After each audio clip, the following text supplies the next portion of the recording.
ભૂમિદાન આપ્યું છે તો પછી શબ્દનું અત્યારે બાપુ દાન આપી દઉં છું કે માયાભાઈ આહિરે મહાત્મા ગાંધી મંદિર માટે જમીનનું દાન આપ્યું છે, પણ જમીનનું દાન આપ્યા બાદ જે તેઓએ તે સ્ટેજ ઉપરથી જે બોલ્યા છે એ અત્યારે એક વિડીયો વાયરલ થઈ રહ્યો છે. કેમ કે મિત્રો માયાભાઈ આહિરે જે મહાત્મા ગાંધી મંદિર બની રહ્યું છે એટલે કે હોસ્પિટલ બનવાની છે, જે રાજુલાની અંદર બનવાની છે, એમાંથી સૌથી મોટો ફાળો ગણાય તો છે માયાભાઈ આહિરનો. કેમ કે જે બનવા જઈ રહ્યું છે મહાત્મા ગાંધી મંદિર, એટલે એ જમીન આપી છે માયાભાઈ આહિરે, અને આ જમીન ઉપર બનવાનું છે રાજુલાની અંદર એક વિશાળ હોસ્પિટલ. અને મિત્રો આ તદ્દન લોકો માટે ફ્રી એવું એક અત્યારે ઘણા બધા ત્યાં દાતાઓ પણ ઊભા થયા હાજરમાં રહ્યા હતા, પણ માયાભાઈ આહિરે જે જમીનનું દાન આપ્યું છે અને જમીનનું દાન આપ્યા બાદ જે તેઓ ત્યાં મોરારી બાપુના સમક્ષ જે એક સ્ટેજ ઉપરથી જે બોલ્યા છે, જે એમનો એક વિડીયો વાયરલ થઈ રહ્યો છે મિત્રો, દાન આપ્યું છે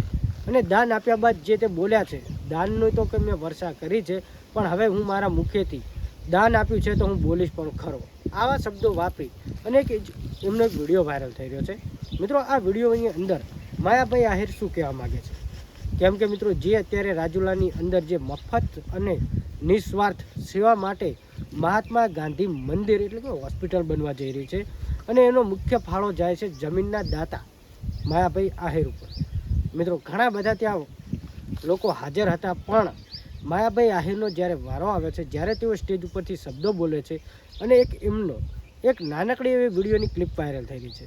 આ વિડીયોની અંદર તમે નીચે કમેન્ટો જોવા જશો તો કમેન્ટમાં ઘણું બધું એવું લખેલું હતું કે દાન આપ્યું છે, કે જમીન આપી છે, પણ એ પોતાના સ્વાર્થ માટે આપી છે. મિત્રો તમે અહીંયા કમેન્ટો પણ જોઈ શકો છો.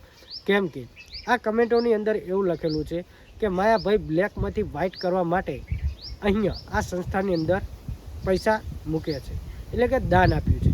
પણ મિત્રો માયાભાઈ આહિરે જમીનનું દાન આપ્યું છે, અને જમીનનું દાન આપ્યું છે તો શું એ ખોટું કર્યું છે?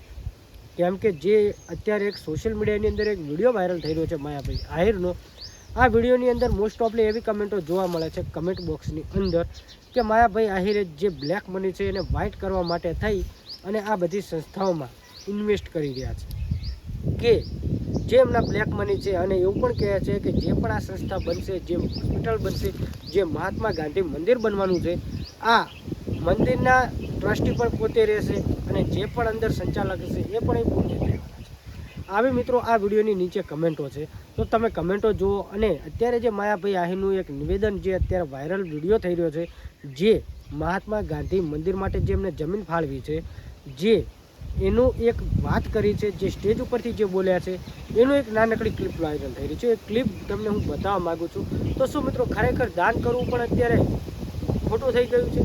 એક તો દાન કરવું છે, અને જે દાન કરે છે, જે લોકોના ગરીબો માટે, જે લોકો માટે સેવા કરે છે, એવા લોકોને પણ આ લોકો આવી રીતે કમેન્ટ બોક્સની અંદર ટાર્ગેટો કરે છે. તો શું મિત્રો માયાભાઈ આહિરે જમીન આપી છે તો બ્લેક મની વ્હાઇટ કરવા આપી હશે? એમને તો એવું કહ્યું છે કે મેં જમીન આપી છે તો હું બોલીશ.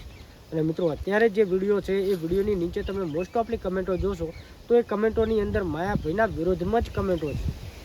તો ત્યારે તમે આ કમેન્ટના સ્ક્રીનશોટ તમને જે મૂકું છું એ કમેન્ટના સ્ક્રીનશોટ જુઓ, અને આ માયાભાઈ જમીન આપી છે, અને જમીન આપ્યા બાદ જે એમનું એક નિવેદન છે, જે રાજુલાની અંદર બનવા જઈ રહ્યું છે, ભવ્ય એટલે ભવ્ય અને નિઃશુલ્ક સેવા માટેનું છે. તો અત્યારે જે એમનો વિડીયો વાયરલ થઈ રહ્યો છે, વિડીયો જુઓ, અને ખરેખર મિત્રો માયાભાઈ આહિરે જે જમીન આપી છે એ શું એમના સ્વાર્થ માટે આપી છે? આ લોકોની કમેન્ટો જોઈને જ હું તમને સવાલ કરી રહ્યો છું. કેમ કે આ જે જમીન આપી છે માયાભાઈ આહિરે, અને જમીન આપ્યા બાદ પણ જો આવી રીતે ટ્રોલ થાય તો શું વિચારું? તો અત્યારે જે વિડીયો વાયરલ થઈ રહ્યો તે વિડીયો જુઓ, અને ફેસબુકની અંદર જોતા હોય તો આપણા પેજને ફોલો કરજો, અને યુટ્યુબની અંદર જોતા હોય તો આપણી ચેનલને સબસ્ક્રાઈબ કરજો. બાકી અત્યારે જે વિડીયો વાયરલ થઈ રહ્યો તે વિડીયો જુઓ, અને માયાભાઈ આહિરે જે મહાત્મા ગાંધી મંદિર માટે, હોસ્પિટલ માટે જે જમીનનું દાન કર્યું છે, એમના માટે તમે લોકો શું કહેવા માગો છો? બાકી અત્યારે જે વિડીયો વાયરલ થઈ રહ્યો તે વિડીયો જુઓ. ના ચરણોમાં કોટી કોટી પ્રણામ. તમામ સંતો, મુખ્ય દાતાથી લઈ અને તમામ દાતાશ્રીઓ, તમામ ટ્રસ્ટીશ્રીઓ, ઉપસ્થિત સામે બેઠેલા તમામ મારા વડીલો, યુવાન દોસ્તો, માતાઓ, બહેનો અને બાળકો,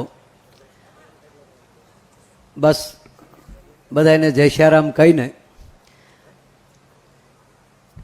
ભૂમિદાન આપ્યું છે તો પછી શબ્દનું અત્યારે બાપુ દાન આપી દઉં છું કે આપણને બાપુનો લાભ મળે અને આપણી ઉપર કૃપા વરસાવે. અને આવું રૂઢું જ્યારે કાર્ય આપણે માનીએ બાપુ સંતોની બાપુની કૃપાથી કોઈ બીમાર જ ન પડે, પણ એવી કોઈ વ્યક્તિનો જે એક અહીંયા કુવાસ્તંભ બનીને આ મહાત્મા ગાંધી આરોગ્ય ધામ બેઠું થયું છે. બસ બધા દિવેલ પૂરીએ અને ઉપર હનુમાન દાદો બેઠો બેઠો દસેય દિશામાંથી કોઈ ખોટો વાયુ ન